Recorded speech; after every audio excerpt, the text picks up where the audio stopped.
अस्सलाम वालेकुम, क्या हाल है? आप सब लोग खैरियत से हैं? ईमान मज़ारी साहबा दोबारा मीडिया के अंदर इन हो चुकी हैं। इनकी कुछ तस्वीरें, कुछ बयानात अब सोशल मीडिया के ऊपर चल रहे हैं। इनको गिरफ़्तार कर लिया गया, ये रिमांड पर हैं। और इसके साथ साथ हमारे दोस्त उमर सरफराज चीमा साहब, उनकी तस्वीरें भी इस वक्त मीडिया पर गर्दिश कर रही हैं। वो खासे अलील नज़र आ रहे हैं। कल वो अदालत में पेश हुए थे, वहाँ पर उन्होंने दाढ़ी रखी हुई है। दाढ़ी रखनी चाहिए, बहरहाल अच्छी बात है। मूछें भी उनके हैं, बड़ी हैं, सफ़ेद हैं, और ऐसे महसूस होता जैसे वो अलील हैं और व्हील चेयर पर आए थे। क्या जेल के अंदर उनके साथ कुछ नारवा सलूक किया गया जिसकी वजह से वो व्हील चेयर पर हैं? ये भी हम आपको आज के व्लॉग में बताएंगे। और ईमान मज़ारी साहिबा ने ये क्यों किया, कैसे किया, इसके ऊपर भी हम आज के व्लॉग में बात करेंगे। और हमारे जो सियासी वर्कर्स हैं वो हालात से, वक्त से, गलतियों से सीखते क्यों नहीं हैं? आखिर ये लोग करना क्या चाहते हैं? ये भी हम आज के व्लॉग में बताएंगे आपको। और इसके साथ साथ परवेज़ खट्टर साहब ने जब खैबर पख्तूनख्वा में पाकिस्तान तहरीक-ए-इंसाफ पार्लियामेंटेरियन का जलसा किया, पहला जलसा किया, तो उसमें उन्होंने कहा कि जो हमारा खान है उसका ये वाला खाना खाली है, वो ऊपर से बिल्कुल फारिग है। तो ये क्लिप बड़ा वायरल हुआ है। तो मैं इनसे पूछूंगा कि आपको ये कब पता चला कि आपका खान, आपका लीडर यहाँ से खाली है? और इसके साथ साथ आज के व्लॉग के आखिर में एक बड़ा ही मज़े का वाक़या आपको सुनाऊंगा। ये वाक़या प्राइम मिनिस्टर वाजपेयी से रिलेटेड है कि प्राइम मिनिस्टर वाजपेयी ने जनरल परवेज़ मुशर्रफ साहब को फ़ोन करके कह दिया था कि आपको सदारत मंजूर हो, कबूल हो, मेरी तरफ से आपको बहुत बहुत मुबारक हो। और उस वक्त तक जनरल परवेज़ मुशर्रफ साहब सदर नहीं बने थे। तो वाजपेयी को कैसे पता चल गया कि जनरल परवेज़ मुशर्रफ साहब जो हैं वो रफ़ीक अहमद तारड़ साहब की जगह सदर बन रहे हैं? ये भी हम आपको आज के व्लॉग में बताएंगे। तो सबसे पहले हम परवेज़ खट्टर साहब की तरफ आते हैं। परवेज़ खट्टर साहब का एक क्लिप बहुत वायरल है इस वक्त। उसमें नौशहरा में वो जलसे से खिताब करते हुए वो कह रहे हैं कि जो हमारा खान था, यानी इमरान खान था, वो यहाँ से खाली था। उनको बड़ा समझाने की कोशिश की लेकिन वो समझते नहीं थे। वो अब मैं आपको क्या बताऊँ, कह रहे हैं अब मैं आपको क्या बताऊँ कि वहाँ पर क्या होता रहा। अब सवाल ये है कि परवेज़ खट्टर साहब तकरीबन 13 साल इमरान खान साहब के साथ रहे हैं, मुसलसल साथ रहे हैं। इससे पहले खैबर पख्तूनख्वा के अंदर वो चीफ मिनिस्टर रहे, फिर वो वज़ीर दिफा रहे, फिर वो तमाम जो डील्स थी एस्टैब्लिशमेंट के साथ इमरान खान साहब की, उसमें परवेज़ खट्टर साहब इन रहे। बल्कि परवेज़ खट्टर साहब आखिरी शख्स थे कि जिन्होंने जनरल बाजवा साहब से इमरान खान साहब का रब्ता करवाया था। तो इससे आप अंदाज़ा लगाएं कि परवेज़ खट्टर साहब आपको हर जलसे में नज़र आते थे। परवेज़ खट्टर साहब डांस करते हुए नज़र आते थे इमरान खान के साथ। परवेज़ खट्टर ज़मान पार्क में नज़र आते थे। परवेज़ खट्टर बनी गाला में नज़र आते थे। परवेज़ खट्टर पैगामात की पोटली बांध के वो इस्टेब्लिशमेंट के पास जाते थे, अदलिया के पास जाते थे, और इस्टेब्लिशमेंट की तरफ से ये कहा जाता था कि आप इमरान खान को अपने घर बुलवा लें, हम भी आपके घर आ जाते हैं, वहीं पे मुज़ाकरात कर लेते हैं। तो इतने ज़्यादा करीब थे।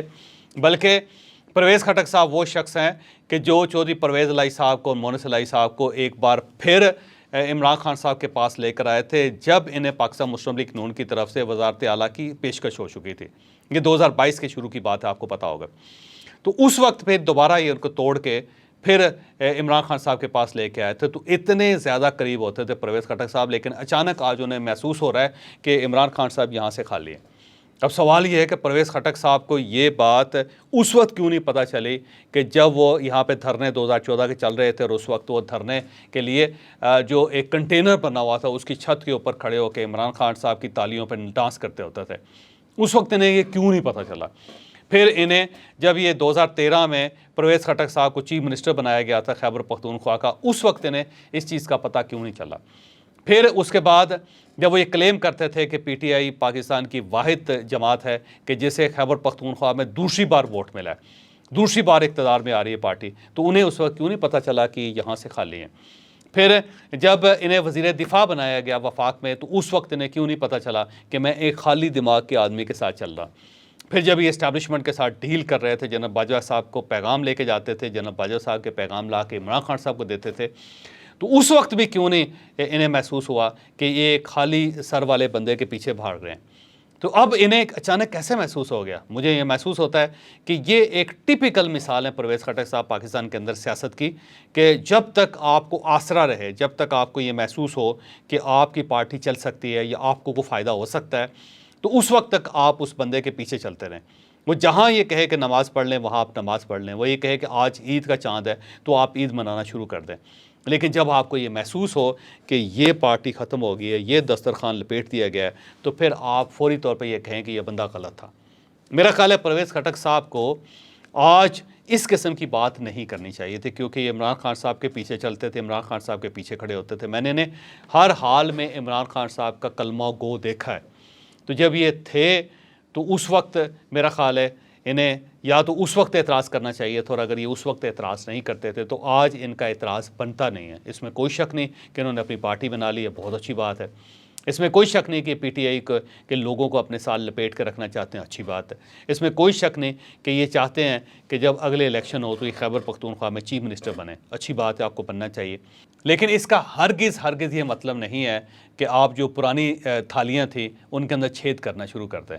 ये मेरा ख्याल है मॉरली अच्छा नहीं लगता। हो सकता है इमरान खान साहब वाकई ऐसे हों जैसे इन्होंने बताया, लेकिन इस चीज़ का तयन इन्हें बहुत पहले कर लेना चाहिए था, और उस वक्त इन्हें ये मेला छोड़ देना चाहिए था जिस वक्त ये भरा हुआ मेला था। जब मेला उजड़ गया तो उस वक्त आप कीड़े निकाल रहे हैं, तो ये परवेज़ खटक साहब जैसे शख्स को ये नहीं करना चाहिए।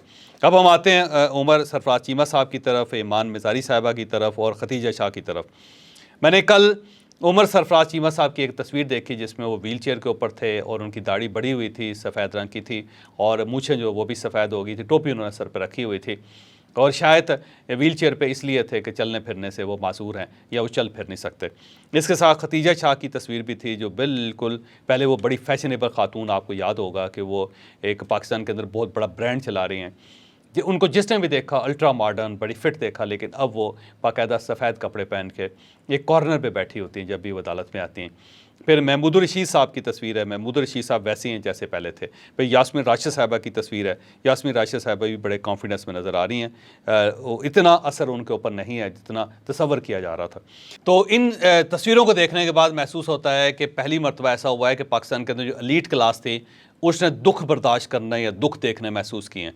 इससे पहले आप देख लें खतीजा शाह का जो लाइफस्टाइल था, उनके जो नाना थे वो आर्मी चीफ थे, और फिर उनके वालिद जो हैं वो बहुत बड़े इकोनॉमिस्ट हैं।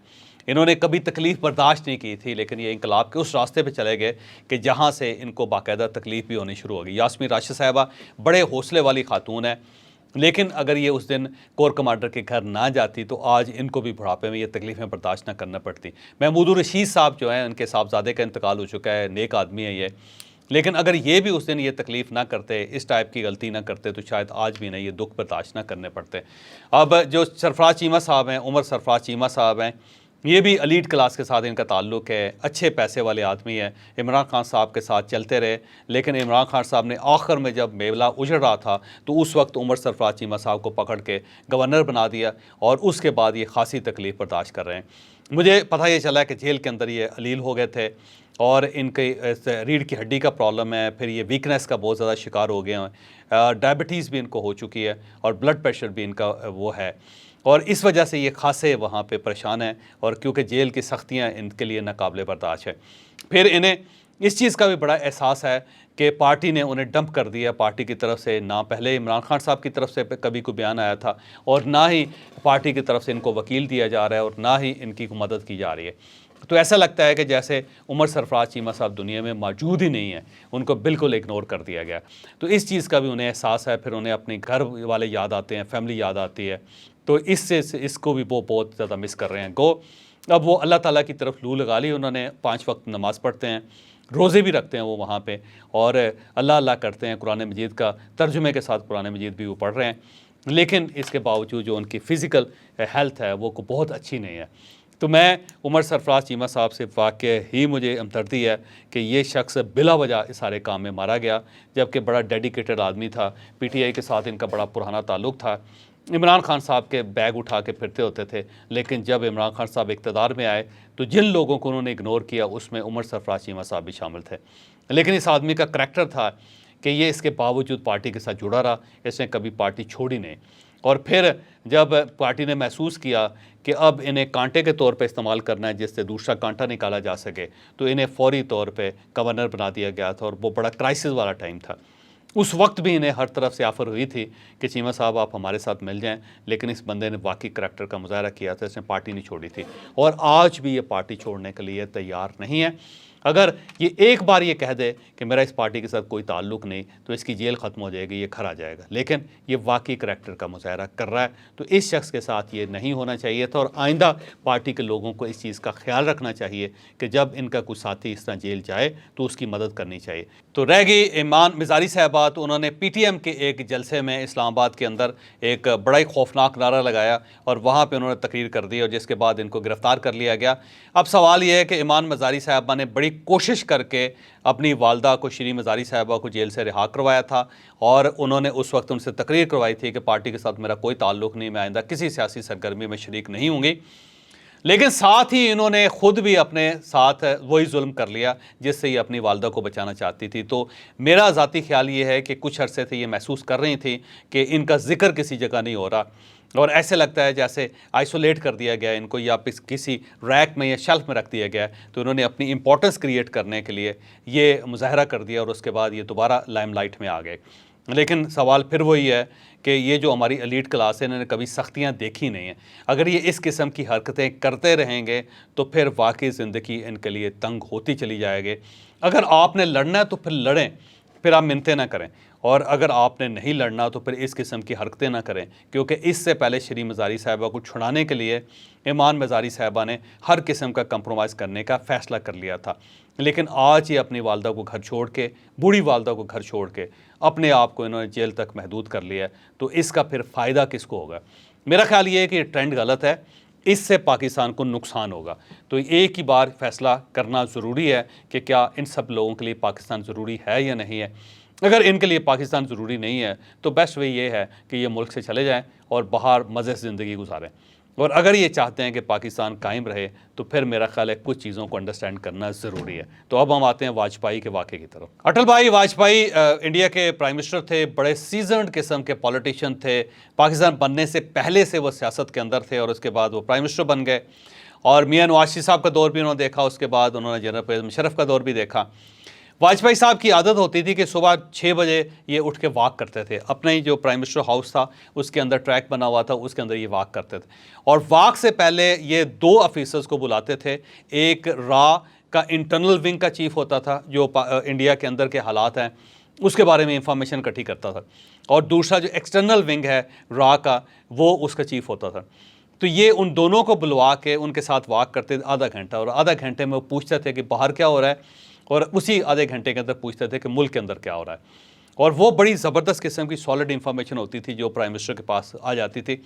फिर ये वॉक के बाद 6:30 बजे अपने टेबल पे बैठते थे नाश्ते की, और वहाँ पे फिर ये फ़ोन करना शुरू कर देते थे उस इंफॉर्मेशन के मुताबिक। और बहुत सारे लोगों को ये बाकायदा जगाते थे सुबह के वक्त, जागो आपका प्राइम मिनिस्टर जाग रहा है, उसे सब पता है। तो ये 20 जून 2001 को वॉक कर रहे थे, तो इन्हें रॉ के चीफ ने बताया कि परवेज़ मुशर्रफ ने, जनरल परवेज़ मुशर्रफ ने सदर रफ़ीक अहमद तारड़ को फारग करके यूनिफॉर्म में सदर बनने का फ़ैसला कर लिया, और अब ये किसी वक्त भी ओथ ले सकते हैं। तो वाजपेयी साहब ने ये सुनने के बाद वो ब्रेकफास्ट की टेबल पर बैठे और उन्होंने जनरल परवेज़ मुशर्रफ को फ़ोन कर दिया। अब जनरल परवेज़ मुशर्रफ साहब को यहाँ पे उठाया गया सुबह के वक्त ही, वो इंडिया से फ़ोन आया वाजपेयी का, तो वो बड़े हैरान हुए कि वाजपेयी ने मुझे क्यों फ़ोन कर दिया। तो वाजपेयी साहब ने उनको मुबारकबाद पेश की कि मेरी तरफ से मुबारकबाद कबूल करें, आप सदर बन रहे हैं। तो वो जनरल परवेज़ मुशर्रफ बड़े हैरान हुए कि अभी रफ़ीक अहमद तारड़ साहब गए नहीं हैं और अभी मैंने सदारत का हल्फ नहीं लिया, लेकिन उससे पहले वाजपेयी को पता चल गया। तो उन्होंने पूछा कि आपको कैसे पता चला? उन्होंने कहा जी हमारे पास भी फरिश्ते हैं, सिर्फ आपके पास नहीं है। तो वो बड़ी मिस्ट्री थी मुशर्रफ साहब के दिल में, जहन में, कि अभी ये इशू पाकिस्तान के लोगों को नहीं पता और इंडिया के अंदर कैसे पता चल गया। तो इसको कहते हैं इंटेलिजेंस। जो बड़े लीडर होते हैं वो अपनी इंटेलिजेंस पे ठीक रखते हैं, और उसके बाद इस किस्म के जो इंसिडेंट होते हैं उसको इस तरह ग्रैब भी करते हैं। तो मेरी जो अनवारुल हक काकड़ साहब से दरख्वास्त है कि आप सुबह 6 बजे उठा करें और वॉक किया करें, और वॉक करते हुए आप जो हाई ऑफिशल्स हैं पाकिस्तान के, जो एक्सटर्नल विंग्स को देख रहे हैं, इंटरनल विंग्स को देख रहे हैं, उनके साथ बात किया करें, और जो जो वाक़यात दुनिया में हो रहे हैं उन वाक़यात पे 6:30 बजे रिस्पॉन्ड किया करें, क्योंकि वाजपेयी ने इसके ज़रिए अपनी बहुत बड़ी गुडविल क्रिएट कर ली थी।